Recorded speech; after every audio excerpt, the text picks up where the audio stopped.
Arabic taught me how to become the kind of person that can do hard things. And in the journey of learning the language, I just had to become the kind of person who could do this.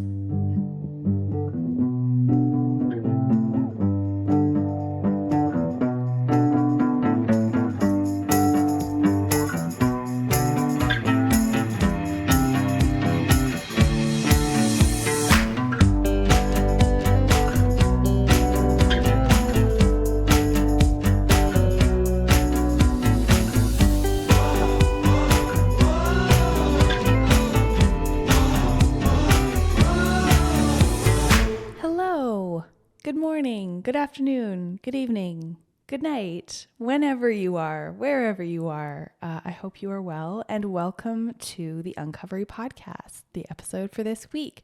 My name is Maddie, and I have anorexia, and I'm in recovery, and I have a podcast about it. So let's check in. I'm wondering. I kind of want to ask anybody that's kind of been through recovery, in recovery, I'm wondering if the key to recovery is just a really monumental case of the fuck-its. Because my anxiety lately has been quite low. I feel like I am really just purposeful in all of the things that I am doing and just taking the next logical step. And when I'm taking an action to change a behavior, to do the opposite of what my eating disorder wants me to do, I feel like sometimes now I'm expecting it to be harder than I'm finding it, which is not to say that nothing is ever hard for me right now, but it's almost this feeling of recovery for me is inevitable at this point. I have decided on multiple levels that I just will not recover. And so I don't know if that's given me a giant case of the fuck-its, or if all of these years have built to this place, or if the therapy, the CBD, the vitamins, the food, the yoga, the self-care, the meditation, the literally doing just all of the things are working. I don't know. But I'm wondering if the key is just to be like, I just do not fucking care that my body has to change, or that I have to eat this food or whatever. I just don't care. I care very much about recovery, but those moments of like, whatever, fuck it, I don't care. Those seem to be the ones where you're able to do something that's harder. Which actually we talk about, doing things that are hard on this episode. So that's a great segue. This episode, when I tell you, I feel like I've said this with, multiple guests, and I've meant it every time. This is a truly, truly unmissable episode. To give a little bit of context, when I have guests and when I don't have guests, I edit the episodes to make sure that they're coherent, that there's no, flub ups that we need to cut out when people restart a sentence, or something doesn't make sense, or there's something particularly, I don't know, just something hasn't gone quite right, or something doesn't really make sense. We need to change the order, whatever it is. So there are edits in these episodes. This episode, I went to edit yesterday, and I sat down, I listened to it. I did not do an edit beyond one sentence that Zoom did a little blip, and it was an important sentence, so I had her start the sentence over. When I tell you that was literally the only edit that I did to this episode, that's how brilliant, coherent, eloquent, lovely this guest is and was. I am going to go back and listen to this episode in moments of need for myself. And I think that the learnings of this episode are universal. So I've done a massive build up to this episode, but I can't say enough about it. So let's dive in. Let's get to it. I'll stop wasting your time listening to me, and you can actually hear what I'm talking about. But let's introduce my brilliant guest. Uchechi Kalu. After battling with anorexia for 14 years, she now proudly calls herself a survivor. In her free time, she runs an Arabic blog, and I am not going to be able to pronounce it. She says it on the episode, and I've linked it below, and I'll embarrass her and me if I try to say it, but we also spell it on the episode. She runs an Arabic blog. She connects with dear friends and cooks a mean chili. She works as a financial advisor, lives in LA, and would love to convince you to move there. All right. With all of that said, let's get to the episode introducing Uchechi Kalu. All right. Uchechi Kalu, welcome to the podcast. Hi, how you doing? I'm good. I'm so glad that you are here today. Thank And, before we dive into all the nitty gritty, I want you to give a little bit of a who are you and what do you do? Yeah. So my name is Uchechi. In a professional sense, I work as a financial advisor. In a non-professional sense, I just run around LA and hang out with my friends. Arabic is a really big passion, so I have an Arabic blog. It's kind of how we ended up connecting. It's just someone read my work about mental health and eating disorders, which happens to be also counteract with Arabic. And I think, as I wrote in my bio, I'm convincing everyone to move out here to the West Coast because I think it's the best coast in the US. And that's me. Amazing. Well, I would happily let you try and convince me to move to LA. I happen to identify very strongly with sunflowers. Like, I am a sunshine gal. Yeah. So it seems like that is something that happens there. Totally. It's the only thing that happens. Like, anytime I meet a Californian who dares tell me, like from Southern California, who dares to tell me that they have bad weather, I'm like, you guys have never been to the East Coast, obviously. So I was just you in should New be York. embarrassed. Yeah, no, I was just in New York like last week, and in one day, I lie to you not, it snowed, rained, and hailed. Same day. Oh, that sounds like where I live. That sounds like Calgary. That's like it's just bananas. Like, it does not matter what you think it's going to be. You're going to be wrong. Exactly. We should stop paying our meteorologists because they're not getting anything anyway. All right. So yeah, let's dive in. You mentioned that we connected through a commonality and based on a blog article that you wrote. And it had to do with kind of how you came out of your eating disorder and how you recovered. But maybe you could back up and kind of tell me what your history with your eating disorder kind of looked like. I know you had a couple of starts and stops along the journey. Right. And I think probably for a lot of people, it's not like a one and go. If you do have a one and go, you're among the lucky chosen, I think. Indeed. My journey, anorexia started for me when I was 14. And then it ended when I was 28. Wow. So yeah, 14 years. And it feels like a lifetime, honestly. I think, everyone, the reason why everyone starts it or why it happens in your life is so unique. Like, I could point to things, there were issues happening in my family, there were just things that were going on in me. But I think that on a larger scale, anorexia is a symptom.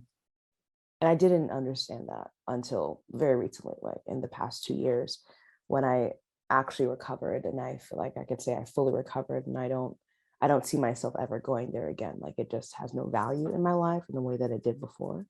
Like, I really needed anorexia in my life. It was one of my best friends. But I think I really realized that it was a symptom of a larger virus in my life. And that virus was loneliness, that virus was isolation, it was lack of self-confidence, it was fear, it was anxiety. It's especially anxiety. I mean, anorexia is an anxiety disorder that manifests itself as, in our case, not eating, and for some people it goes the other way, it's in eating, right?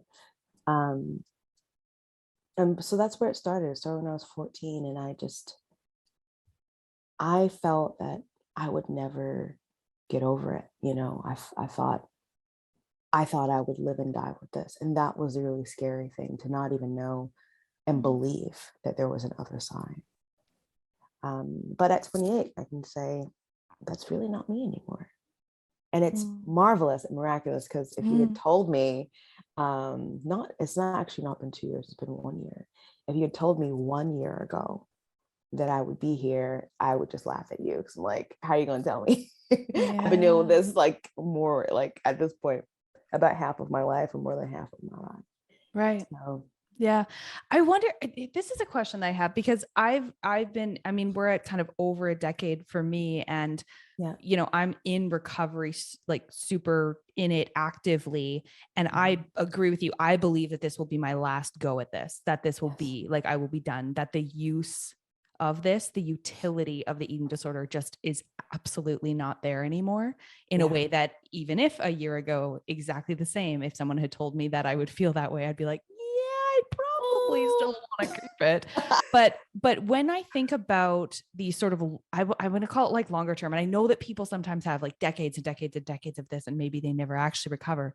But I always found myself sort of the opposite of you, where I kind of thought along the way, like, oh, I definitely won't still have this when I'm 30. Oh, I definitely won't still have this. Like, I'll definitely have gotten there. Like, I'm never going to be one of those people that has this for over 10 years. Like, I'm never going to do that. And then time just keeps on trucking. And right. change your behavior. Turns out you stay exactly where you are. So that's interesting. The perspective of the way that time and your eating disorder work. So when and what shifted you from I cannot see another side of this to I see another side, and here's how I'm getting there? Yeah. I love that you asked this question, because I think probably for a lot of people, there was a moment, right? There had to be a moment where you said, it's all or nothing. At least that for me, I had a moment where I said, it's all or nothing. I would say a series of things happened, and then a moment happened. The series of things is that before I became a financial planner, I've been working in the field of education during the beginnings of my career out of college.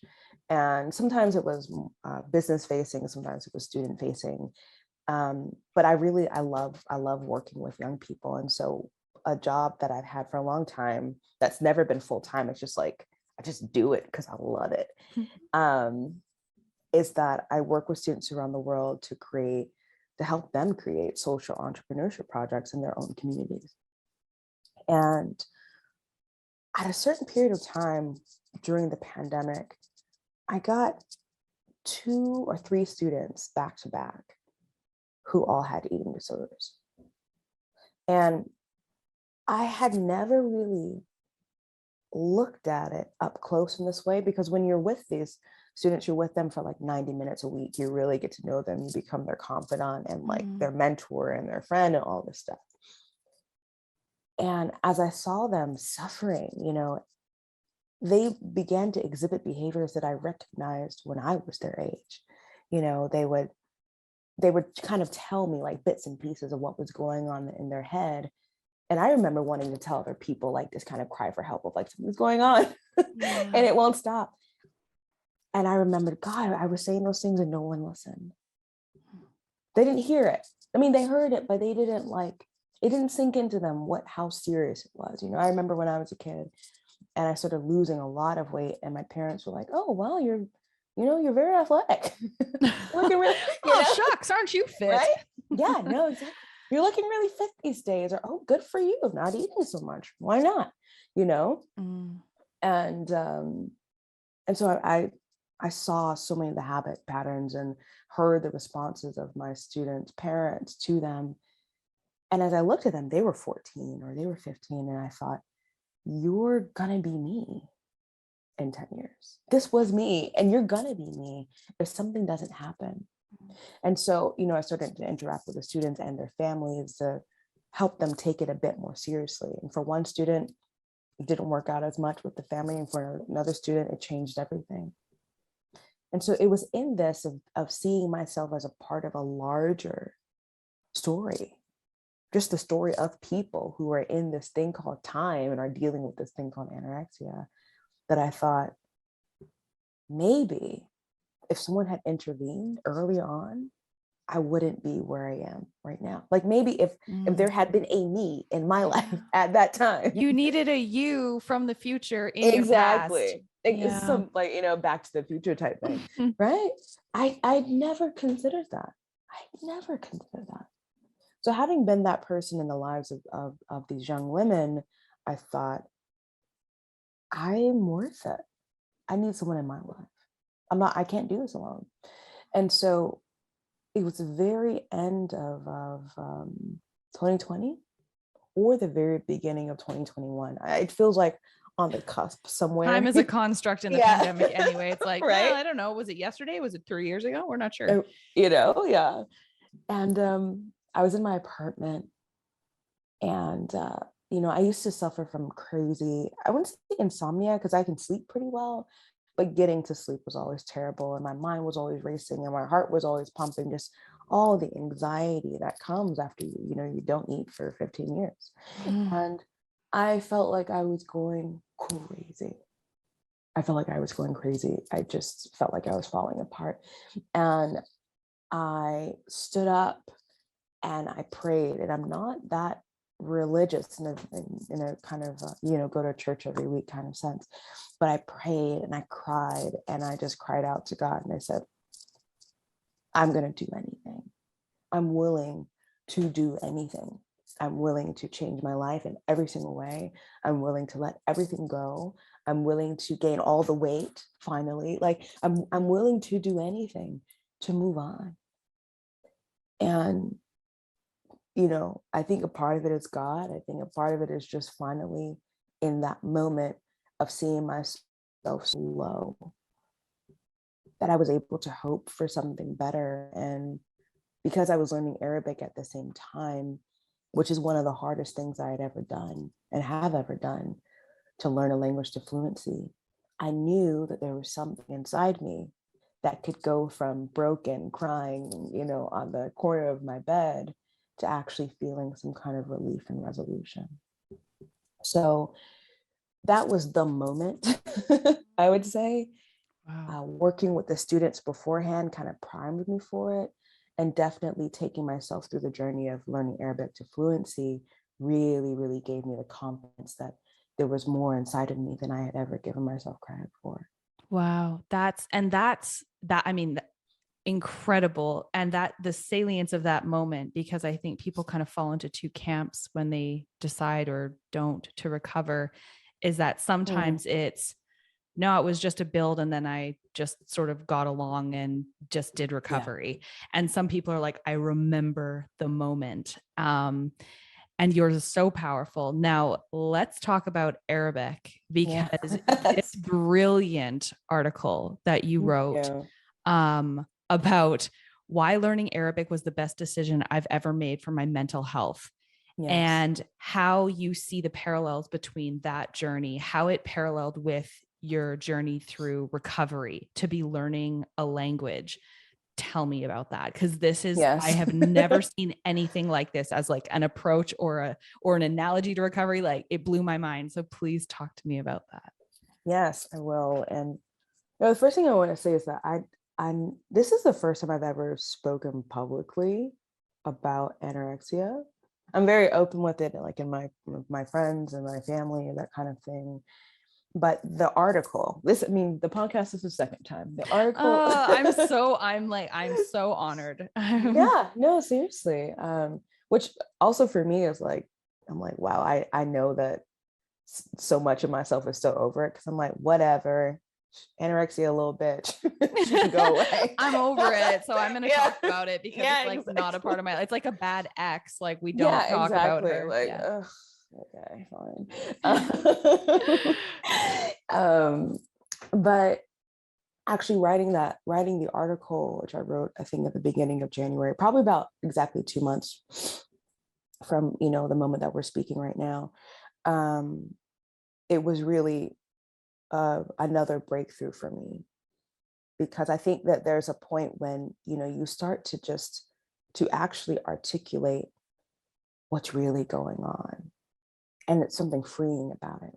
So the way that it came up, which I think is also significant to the story, is that after learning Arabic on my own by myself for, let's say, a year and a half in my apartment and becoming fluent, I started a blog just to remember the story for myself.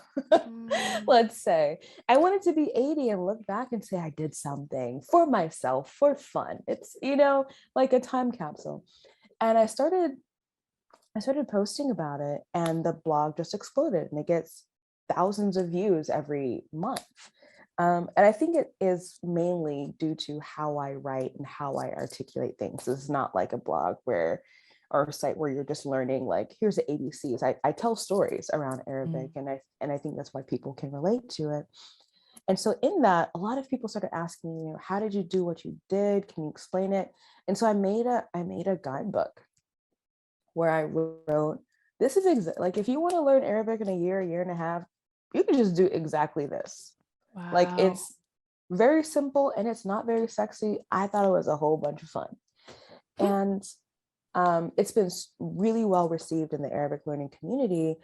But there was a customer who emailed me back at the beginning of 2022, and she was livid. I mean, the girl was mad. And she told me, she was like, no one learns Arabic this way. Where is the I don't talk about grammar, and I don't do a lot of stuff that's traditional, like in terms of traditional learning. It's a lot of like media. But she's like, where's the grammar? Where's this? Where are the conjugation tables? Like, you did not learn Arabic this way. Right. And I was so angry because it's something that's so personal to me. And I've worked so freaking hard that I wanted to just be like, okay, bitch, here are all the receipts. You want to see, like, you want to see this? You want to see? And I stopped myself because I said, what are you doing, Uchechi? Stop it. And instead I wrote her back and was like, you know what? You're exactly right. I didn't learn Arabic this way. I became the kind of person that could learn Arabic this way. And I sat back and I said, I need to explain this, not just to her, but I need to explain this to the entire community. Because there are a lot of people who like are like, oh my God, you're so different, or you're so X, or you're so Y, and you're so Z. And I'm like, I'm really not. I just had to become the kind of person who could do this. So Arabic taught me how to become the kind of person that can do hard things. And in the journey of learning the language, it's a psychological thing. I mean, we all speak languages, so it can't be rocket science. That's the first part. How hard could it be? People talk every day. Every day. I mean, in the meetings I'm in every day, people can talk. Lord. And people who speak English, you're like, you ain't got half a pea in your brain. And I know people who speak Arabic, and I'm like, well, that's the same thing. So it's not about intelligence. There's something else going on, right? And through the journey of learning Arabic, I mean, I had to face the parts of my brain that tell me, Uchechi, you ain't shit. Uchechi, you can't accomplish hard things. Uchechi, you're behind. Uchechi, like, you're never gonna make it. And I had to figure out in that time what I was gonna do to beat those thoughts. Because if my, I had a coming to God moment also with Arabic, because I studied it in college and I kind of felt like it didn't go anywhere. And I really, really, really wanted this. Kind of in a come hell or high water, I'm gonna do this or I'm gonna not. The same way I felt when I was at the side of the bed crying and saying, like, either I'm gonna survive this, or you're not gonna see me after a year. I'm out. That's how I felt. Yeah. Either I'm doing this or I'm out.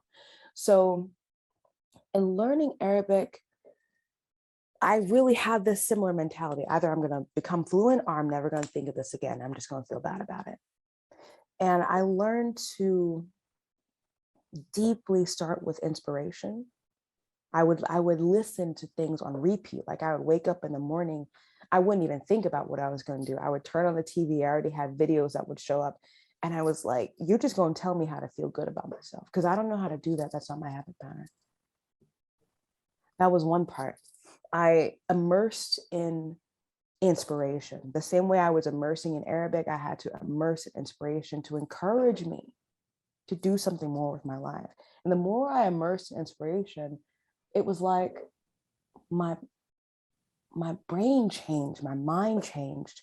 Another way I would describe it is that when you are learning a language and you're really in it, you start to think in that language. People talk about dreaming in that language. When you start to really think in that language, you start to hear in that language. And so I remember once walking around a Walmart in, backwoods South Carolina, and I had been hearing so much Arabic in my house that I'm in Walmart thinking that these people were speaking Arabic to me. And Oh, they you're all, doing that internal translation into Arabic that would have been effortful had you not been so immersed in it.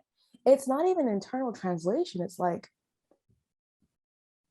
It's that the reason why you think people are speaking English to you is because you hear English all the time. Mm-hmm. But if you spoke another language, your first filter is the dominant language. And then you figure out what people are really saying. Right. So as I was experiencing that through just immersing in Arabic, I was like, shit, I should probably change that first filter for me. Like my filters are kind of dirty because I've been depressed for 14 years. Right. How can I change my filter, right? So I started just to try and essentially change my brain chemistry by immersing in inspiration. Right. You're like, what Now, is a recovery? Like, what would it be like to have a recovered brain that yes. was just, that was the automatic? That was the automatic. You read through that Yes, filter. exactly. Right. And I didn't put it on myself to do it because I was real about who I was. Like, I've been depressed. How do you ask someone who's depressed to just become happy? I don't know what that's about. Right. Like, I don't really know how that feels.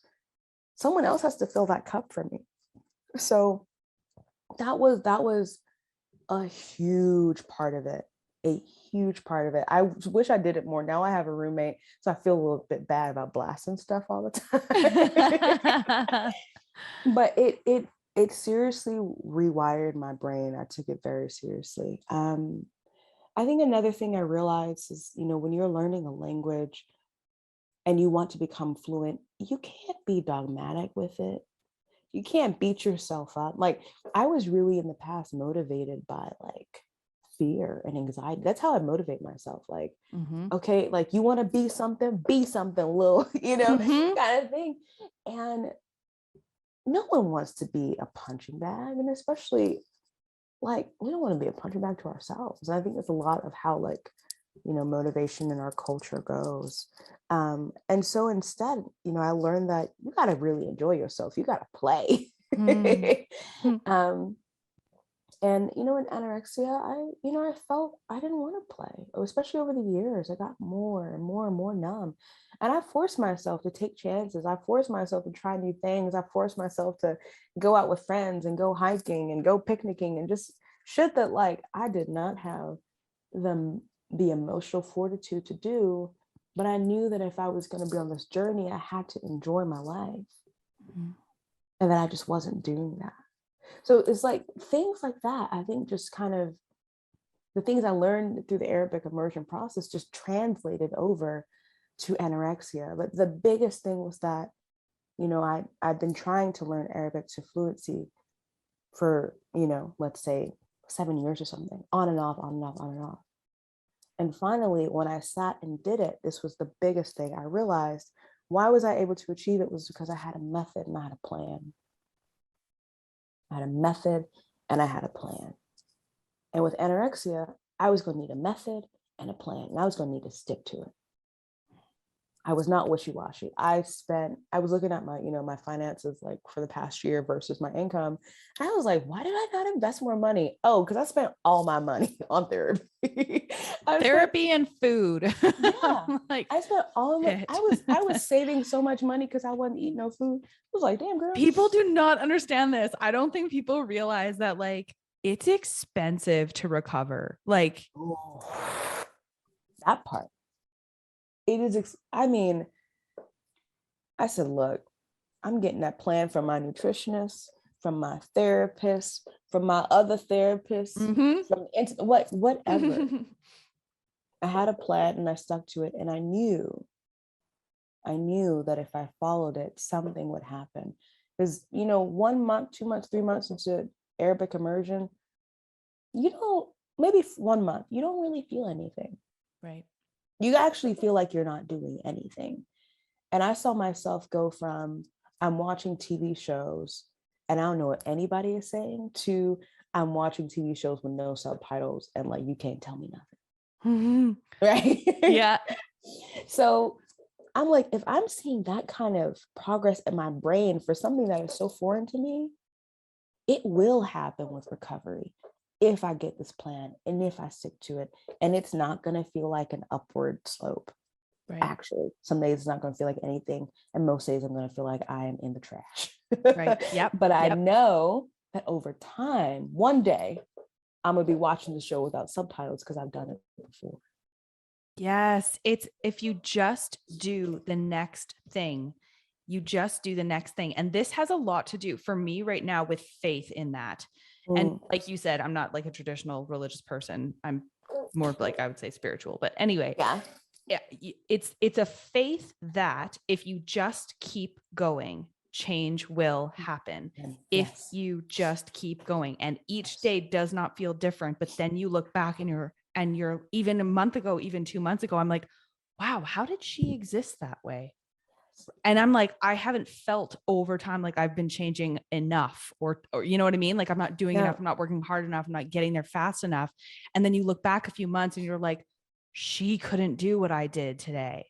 No. But I just kept doing the smaller thing in between, and that incremental habit building. Like we don't realize the power of that. We say it and we tell ourselves like, yeah, you just do the next thing, like baby steps, it all works. But when that actually lands and then you live it, and your experience of living it in one context and then knowing confidently that you could apply that exact same tactic to a completely different context that was indeed probably life-saving to you, like powerful shit. Absolutely. I read a book in the past, the liminal space between the time before the pandemic started and where we are now, sometime in that, in that time frame. I read this book that had a really great influence on me, and it was called The Secrets of Six-Figure Women, something like that. I'm even forgetting the name. Nice. It was actually quite wonderful. And there was a section of the book that talked about, that was asking these women, it's an interview of many women, and just seeing how are you able to be at this place in your career, if that's something that you wanted. And they mentioned really great things that I think are not talked about as much of, I have a very strong spiritual practice or foundation. It wasn't so much about like, I just work hard. It was like, nah, I got a super strong spiritual practice and foundation. I really chose the right partner for me.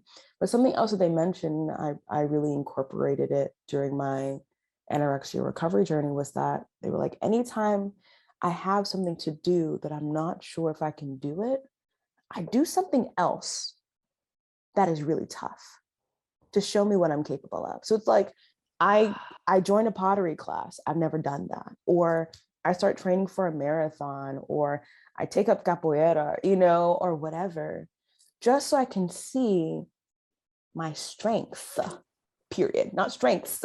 My strength, right? My ability to take the baby steps on the journey of the marathon, take the baby steps on the journey of X, on the journey of Y, on the journey of Z. And so to your point, like, we say it, but we don't believe it and we don't practice it because it's hard. Because you got to deal with the mental stuff that's going to come up, all those stories from your childhood that told you ain't shit. I'm not good enough because of X, Y, and Z. And it's those stories that are so pervasive and so strong that it's just easier to stay where you are. And so that's why, I stayed a little anorexic for 14 years. It was easier. Because it's your default too. And this is where we actually get into even like the brain chemistry of this, which is like outside the scope in detail. But Yeah. those neural pathways that you have worn so well and are so deep. It's like you've been walking the same hiking trail. I don't hike. I'm like, I imagine somebody that hikes, this is what they would Somewhat say. hikes, yeah. You're walking through the woods, you're hiking, and there was no trail there, but you start one and you keep using the same one because it's easier, it's more clear. And you do that for 10, 15, 20, 100 years. That is worn so far down. You want to now start taking a different path altogether. You're like, yeah, but why would I beat down those trees to make a new path when I can do the one that I've already traversed 1,000 times? And it's only by those incremental little habit building things that we can literally rewire our neural pathways in order to change our default to the healthy one. And that is the practice of it. You cannot turn this switch and expect it to feel good because our brain wants to do what's easy. It's what we want. It takes less energy. And God knows when you are undernourished, you don't have the energy to change your neural pathways on a dime, right? There's isn't enough power in your body to be like, yeah, I'm also going to do effortful brain work. So it's like, it's such a practice to do the next smallest thing that you can think of in order to change that path over time. I completely agree. I really do. And I guess that's what I learned through immersion was like, I am an anorexic because I immersed in anorexia and all the patterns of it, all the thoughts of it. And just in the same way that like, that's my poison. But like if someone else has their own poison, they immerse in just like, I don't know, drinking every night. Or you immerse in overworking, or you immerse in like getting high till you can't even feel your toes, like, or people immerse in being angry, people immerse, like we immerse in so many different things in order to cope with this human existence that we don't understand. And so I'm like, okay, if I just change what I'm immersing in, wouldn't my life change? I mean, that if there was like a hypothesis right that I was exploring on a subliminal level, it was that like, if I just change what I'm immersing in, one day I'm gonna go to Walmart and everybody gonna be speaking Arabic to me in their southern accent.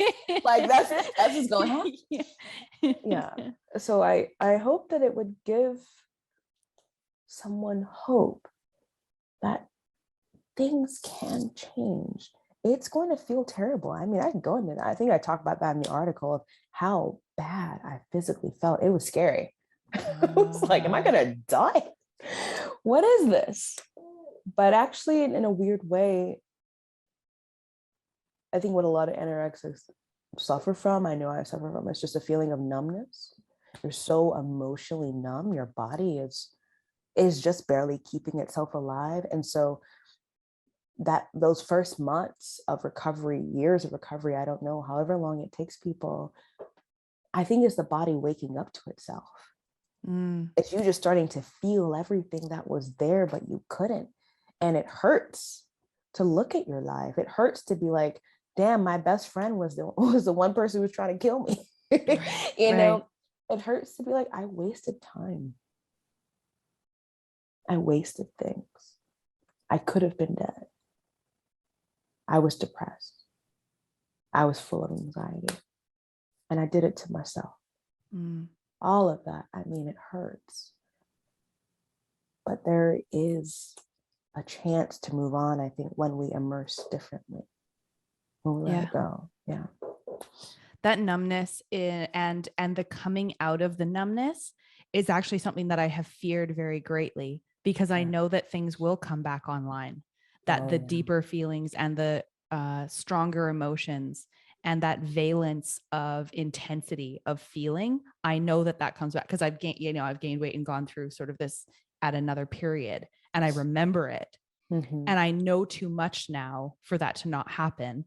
And now I know that will happen. And I remember saying to my therapist, I'm terrified that will just come at me like a train. Like that will just like, it will hit me and I will just like feel things and I'll feel regret and I'll feel sad and I'll feel everything. And she's like, well, first of all, yes. Yeah. First of all, Seems yes. natural.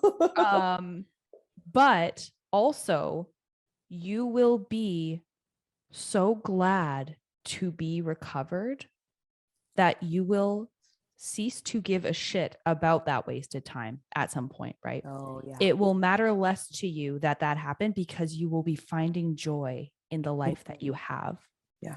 And I was like, okay, well, then maybe that seems a little less scary because feelings, I love crying, Uchechi. Oh, good for you. Because I've Yeah, gone through good for so you. many years of being like, it takes a really intense something to get me Yeah. to that point.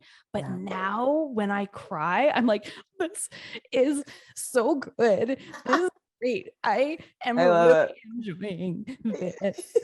My emotions are so I love nice. feelings, and nobody likes that, right? Like other people, your average person gets concerned when someone's crying, or like my mom, Yeah. God bless her. She's like, no, don't be sad. I'm like, no, it's good. It's good. I'm fine. This is important. Yes. The numbness thing it is wild. It's wild. I want to make sure I leave some time to ask you this because I'd be remiss if we didn't Yeah. at least table this. But in recovery, when you're in treatment and you're seeing therapists and you're taking on all of these different resources and things like that, there is a chance and there is an experience that people from different backgrounds, you're a woman of color, Yep. they experience recovery and treatment in different ways. And I'm wondering what that was like for you, if that was something that you noticed and how that was. Yeah. This is a really important question because I think, we live in a country, society, maybe not world, but definitely a society where I think there's a bit of a myth. And I'm sure that there are a million people who are like, nah, girl, I had a certain experience. And I'm not disclaiming any of that. I think that there's a myth in our society that the people who will service us best are those who are most similar to us racially. I think that this myth has arisen out of the virus that is America and supremacy in America, and the violence of supremacy in America. And so I think there's a feeling or need to be seen by people who are similar to you, which is not,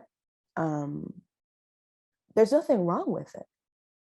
And at the same time, I try and be realistic about, like, I'm Black.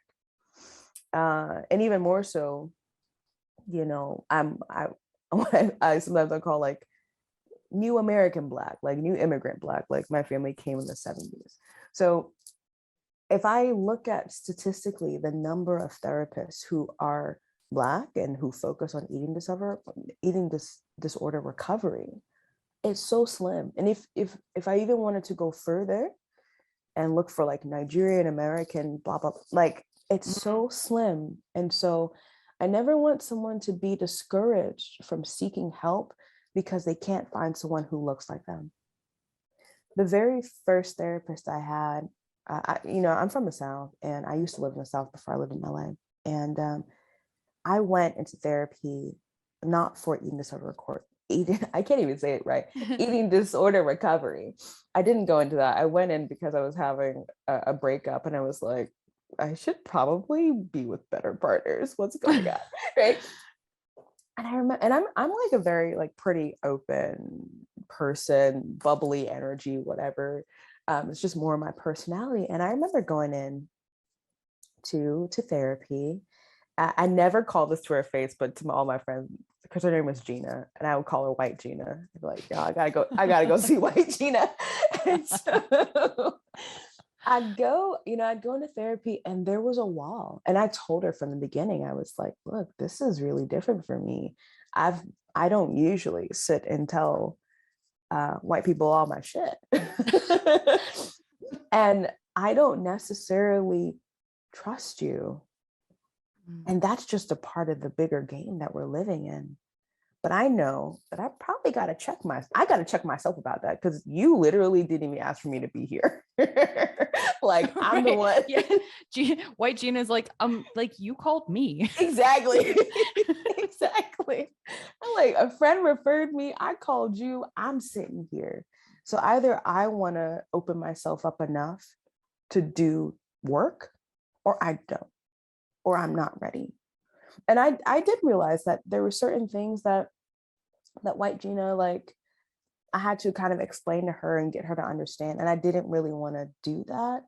But it wasn't any fault to her. It's just like that wasn't her lived experience.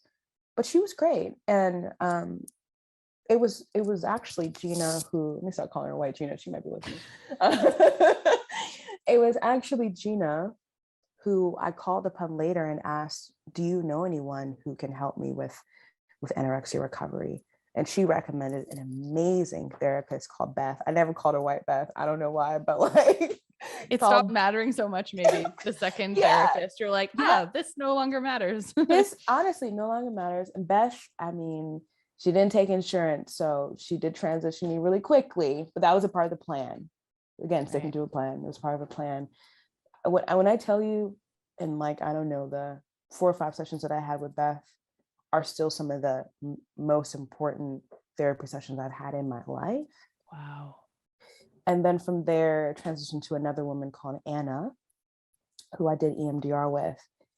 I mean, utmost gratitude to her, utmost gratitude to all of them. And they're 3 white women. And in that process, what I had to sit with myself and say and realize is that, people they don't go to school to become a social worker or a therapist or a psychologist or psychiatrist just to fuck you over. Most people don't. It's not that everybody's going to be a good fit for you, but I don't think that they went through the years of training and learning and certification and recertification and classes and hours and hours and hours just because they want me to suffer. Instead, most of them want somebody to get free.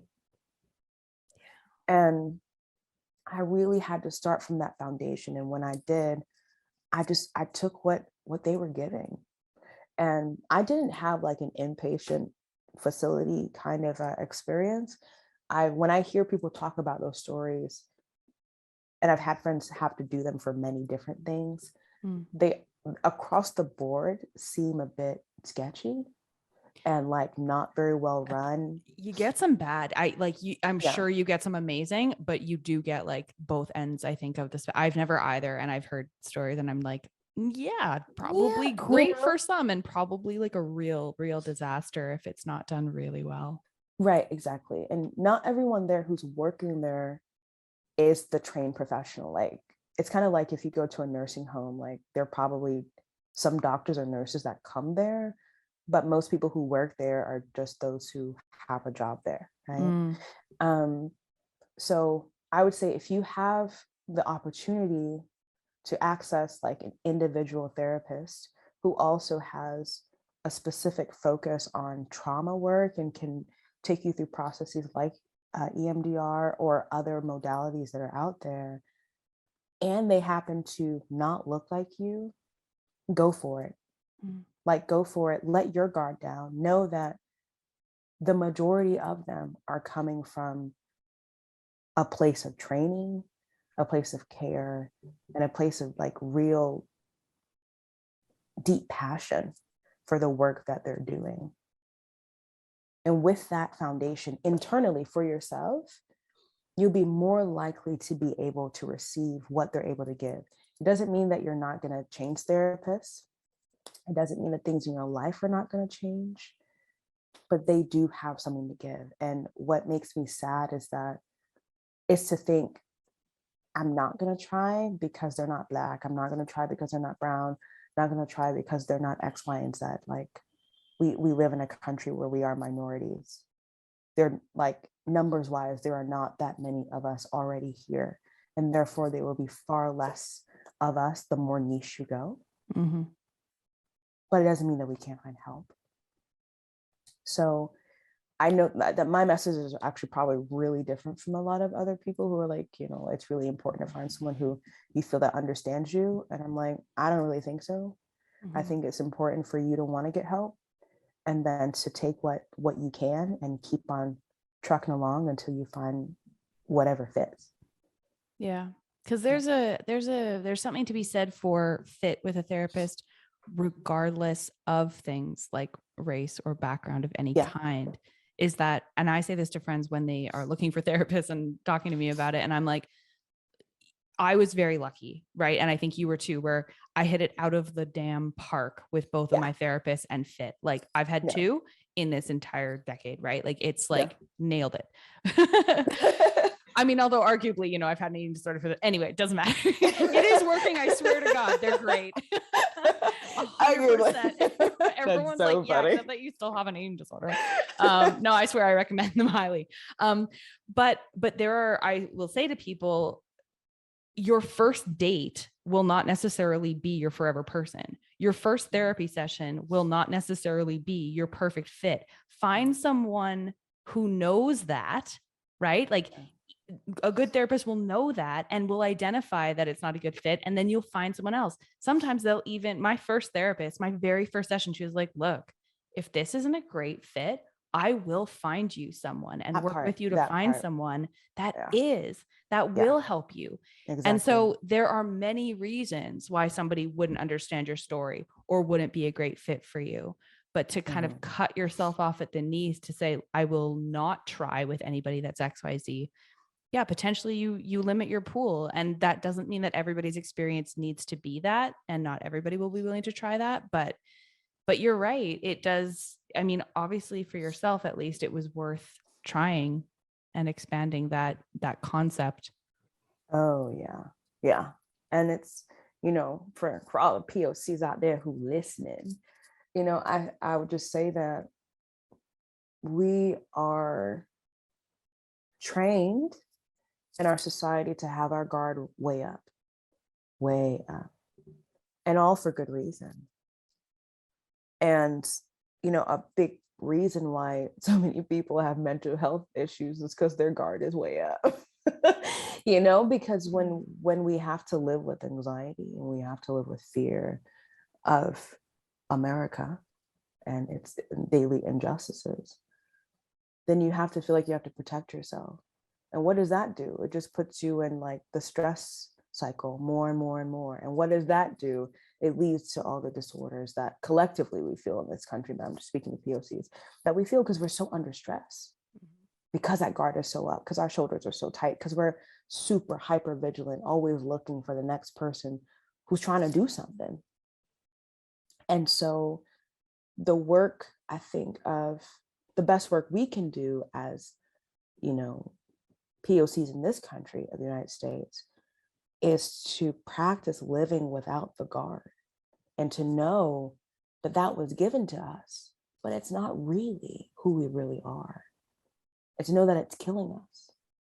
It is actively killing us. And to let it go. It doesn't mean that we're not going to be hurt. It doesn't mean that we're going to be hurt even. But we can decide how to live freely. And that I would take that energy into the search for a therapist. Like, you can't control what they do, but maybe put your guard down a little bit and see what you're able to receive. See how you might be healed just in the practice of letting go. Yeah. I appreciate that perspective so much. And I mean, you've obviously just done so much incredible work on yourself to get to where you're at, and everything that you've shared is just, I mean, it's just like gold and value to anybody that's struggling with this. Now, I always ask my guests kind of two final questions. Yes. And the first one is, what was the least helpful thing that anybody sort of said or did for your recovery? The least helpful thing that anyone ever said or did was to not say anorexia. Yeah. That was the least helpful thing. My family has been supportive, period. But I think it's also really hard for them to say it. I don't think my dad has ever even said anything close to like eating disorder even. Or maybe even my siblings, I'm actually not sure. But there's something about naming what you're going through and naming what someone else is going through that helps it to be alive. And that's why I focus on naming it myself and saying it and saying it and saying it and saying the words, because the more you say it, there's no shame in it. But it always made me even more uncomfortable when people that I was connected to, or even close friends, didn't kind of like, maybe they didn't want, maybe it was, they were giving me grace or something. They didn't want to label me as what they felt that thing was. They think it's helpful to sort of like skirt around or be like, oh, let's not call her that. Like, the problems you were going through is maybe what people would thing, say. the eating thing. The eating thing. Yeah. And I'm like, no, call it what it is. Call it by its name. It's a really, somehow I feel really seen when someone's like, yeah, you're anorexia. Like, yeah, that's her name. Yes. I didn't even think of that. I agree so much with that. And that had never really occurred to me. It's like, it's a power move to say the words and to get comfortable with that. Yeah, love that. And to never flinch. Yeah. Bitch. Yeah. It takes time to get there for sure. Like, I definitely remember, I think the first time that I said the word out loud to my boss when I was explaining to her that I was going to need to take some days for going to therapy, or that I was, in and out. I'm like, I'm going to have more appointments coming up because I have anorexia. And she was like, you have never said that word out loud. And I was like, yeah, that's the thing. Amazing. And what was the best thing that anyone ever said or did in your recovery? I also remember there being a moment where it was that there was one day that my dad like held me and just said, you're going to be okay. And it was for a very separate reason. Like in recovery, I discovered that I really love to cook and I really love to host. And a part of anorexia, I think the things that, drove me in that direction was needing to be perfect, needing everything to be okay. There was one time that my parents and my nieces, there are two of them, they're these cute little bouncing twins that are like 12 or something, so they're not so bouncy, but they were all at my 600 square foot apartment with their dad, my brothers. So maybe there are like 6 of us in there, way too many people. I had a super small kitchen. I was cooking for everyone. It was taking a long time. And I think I kept on dropping things. I was so anxious and nervous, like this needs to be perfect, needs to be perfect, needs to be perfect. I need to be healthy, I need to be better, everything needs to be good. I kept on dropping things, and like I think I broke like 2 glasses or something by mistake. And the second time it happened, I just broke down and I just cried and cried and cried. And my mom like just swooped in and was like, I'll take care of it. And my dad just took me over and I curled up on the couch, like in that way that you do when you're 8 years old. And he just held me there and said, you're okay. And I love you. And if you knew my family, this is a very cinematic moment for them, because this is very out of off-brand. This is like what we'd say was like an American family kind of moment. This is not a Nigerian family kind of moment. But it was exactly what my soul needed, because that was the kind of conversation and interaction that I needed as a child. And that really kind of made it easier for me to fall into anorexia as a way to I don't know, feel more love or control or something over my life, feel more comfort. It was so comforting, anorexia. But all I really wanted was like my mom to swoop in and my dad to say that he loved me. And that juncture in the journey, a lot of the therapy and the EMDR was around family healing. And so that interaction came at the exact right time. And I was able to close a chapter, mostly, it's not fully closed, but mostly close a chapter that needed to be closed in order for recovery to keep on going.